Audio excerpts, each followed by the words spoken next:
بسم اللہ الرحمن الرحیم۔ نبی کریم صلی اللہ علیہ وآلہ وسلم کا فرمان ہے، لا تدخل الملائکۃ بیتا فیہ کلب او تصاویر، کہ اس گھر میں رحمت کے فرشتے نہیں داخل ہوتے جس گھر میں کتا یا تصویر ہو۔ کتے کی بات کل تفصیل سے آپ کے ذہن میں آ گئی ہوگی۔ اب جو حدیث کا دوسرا رخ ہے وہ تصاویر کے بارے میں ہے کہ اللہ کے نبی نے فرمایا کہ جس گھر میں تصویر ہوگی اس گھر میں بھی رحمت کے فرشتے نہیں آئیں گے۔ اب آپ دیکھتے ہیں کہ بعض مواقع میں گھروں میں تصاویر لٹکی ہوئی ہوتی ہیں، یا مرحوم والدین کی ہوتی ہیں، باپ کی ہے یا ماں کی ہے، یا کوئی بندہ حیات ہوتا ہے، دادا ہے یا نانا ہے، اس کی بطور تبرکاً اپنے گھر میں آویزاں کی جاتی ہے۔ تو نبی علیہ السلام نے فرمایا کہ اس سے گھر میں رحمت کے فرشتے نہیں آئیں گے۔ لیکن بعض مواقع ایسے ہیں تصاویر کے، ان میں کچھ حرام ہیں اور کچھ جائز ہیں اور کچھ ناجائز ہیں۔ اب سب سے پہلے جو چیز مطلقاً حرام ہے وہ نبی علیہ السلام نے فرمایا کہ کل قیامت کے دن اشد الناس المصورون، قیامت کے دن سخت ترین عذاب اس کو دیا جائے گا جو تصویر بنانے والے ہیں، المصورون یعنی تصویر بنانے والے۔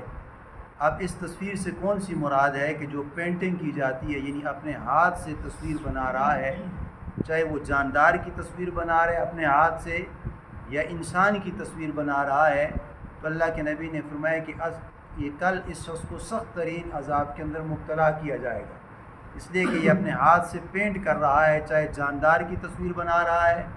چاہے انسان کی تصویر بنا رہا ہے۔ اللہ کے نبی نے دوسرا رخ یہ فرمایا کہ قیامت میں اس کو عذاب بھی سخت ہوگا، اور اللہ پاک اس سے کہیں گے کہ آپ اس میں روح اب بھیجیں، اس لیے کہ آپ نے تخلیق کے ساتھ یہ صرف میرے اللہ کی ہے انسان کو بنانا پیدا کرنا،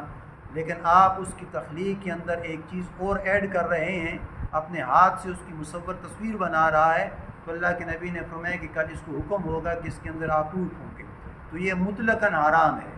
اور پھر تیسرے مقام پر نبی علیہ السلام نے یہ بیان فرمایا ہے کہ ایک مجسمہ ہے، یعنی جو مجسمہ ہے اس کی تفصیل یہ ہے کہ جس طرح آپ بازار میں جاتے ہیں،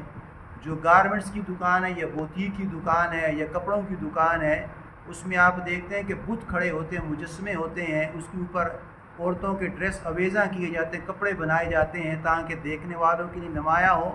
اور ہماری سیل ہو جائے، یہ سوٹ بک جائے گا، اس لیے کہ وہ آویزاں سامنے اس گھٹی پہ چسپاں کی جاتا ہے، اس اسٹیچو پہ لگایا جاتا ہے۔ تو فقہا فرماتے ہیں کہ ایسا اسٹیچو ہے، یہ ایسا ماڈل ہے کہ جس کا سر نہیں ہے، یعنی سر نہیں ہے، تو اللہ کے محبوب نے فرما دی، فقہا فرماتے ہیں کہ اس کی جو گنجائش ہے، لیکن ایسا اسٹیچو ہے کہ اس کا سر بھی لگا ہوا ہے، اس کے بال بھی بنے ہوئے ہیں، اس کی آنکھیں بھی بنی ہوئی ہیں، اس کے ہاتھ بھی بنے ہوئے ہیں، تو فقہا فرماتے ہیں کہ ایسا اسٹیچو یا ایسا ماڈل یا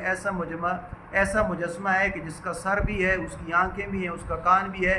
ایسے مجسموں کے بارے میں نبی علیہ السلام نے فرمایا کہ یہ مطلقاً حرام ہے، چاہے وہ گھر کے اندر ہے یا چاہے وہ دکان کے اندر ہے، چاہے مارکیٹ کے اندر ہے۔ فقہا فرماتے ہیں کہ ایک تو اس میں یہ کہ آپ کی برکت نہیں ہوگی، اور دوسرا فقہا فرماتے ہیں کہ یہ مجسمہ مطلقاً حرام ہے۔ اور جو تیسری بات اللہ کے محبوب نے اس کے ساتھ یہ بیان فرمائی ہے کہ ایک جائز بھی ہے اور کچھ ناجائز ہیں۔ اس کے برعکس ہے جو آپ دیکھتے ہیں کہ بچوں کی کھلونے گھر میں لے کے آتے ہیں، جس کو گڑیا کہتے ہیں، اب یہ لے کے آ گیا، تو بعض فقہا فرماتے ہیں کہ یہ بھی ناجائز اور حرام ہے، لیکن امام ابو حنیفہ رحمہ اللہ اور جمہور فقہا کا قول ہے کہ یہ حرام تو نہیں ہوگا بلکہ یہ ناجائز ہے۔ اب اس کا طریقہ فقہا نے یہ فرمایا کہ آپ جس گڑیا کو یا جس کھلونے کو بچی کے لیے لے کے آ رہے ہو، اپنے گھر میں رکھ رہے ہو، فقہا فرماتے ہیں کہ جو اس کا سر ہے آپ اس کے اوپر کچھ کپڑا وغیرہ لپیٹ دیں تاکہ اس کا سر نمایاں نظر نہ آئے، اگرچہ آپ بچی کو کھلونے کے لیے دے رہے ہو یا کھلونے کے لیے استعمال کر رہی ہے، لیکن اس کی قدر گنجائش ہے، ناجائز کے طور پہ آ جاتی ہے لیکن حرام کے زمرے پہ وہ نہیں آ سکتی۔ اب اس کے برعکس جو دوسرا مسئلہ ہے وہ ہے ڈیجیٹل تصویر کا، یا کیمرے کی تصویر کو پہلے ہم لے لیتے ہیں کہ کیمرے کے ذریعے جو تصویر بنائی جاتی ہے، فقہا فرماتے ہیں کہ اس پہ حرام کا فتویٰ چسپاں نہیں ہوگا بلکہ وہ ایک قسم کی ناجائز تو ہے، اس لیے کہ وہ آپ یعنی کیمرے سے تصویر لے رہے ہو تو ایک گرافک کے طور پہ آپ تصویر لے رہے ہو۔ فقہا جمہور فقہا کا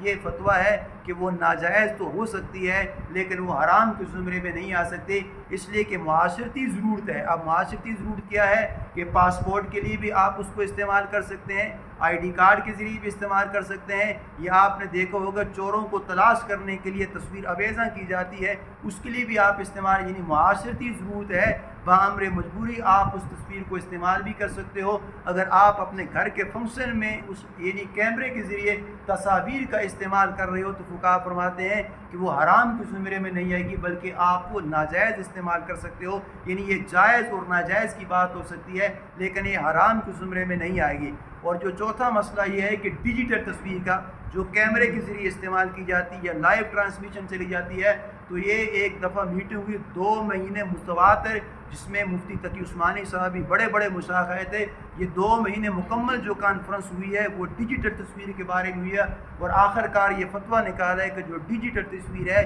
یہ جائز بھی ہے، آپ اس کا استعمال کر سکتے ہیں، یعنی لائیو بھی استعمال کر سکتے ہیں۔ ڈیجیٹل تصویر ہے اس لیے کہ وہ آپ کے موبائل میں ہے، تو موبائل جو آپ کا ہے وہ ایک قسم کا آئینہ ہے، آپ اس میں تصویر بنا بھی سکتے ہیں، وہ جائز کے زمرے میں آ سکتی ہے، وہ نہ حرام ہے نہ ناجائز ہے بلکہ وہ جائز ہے۔ اللہ سے دعا ہے کہ اللہ تعالیٰ ہمیں نبی علیہ الصلوۃ والسلام کی سچی اتباع نصیب فرمائے۔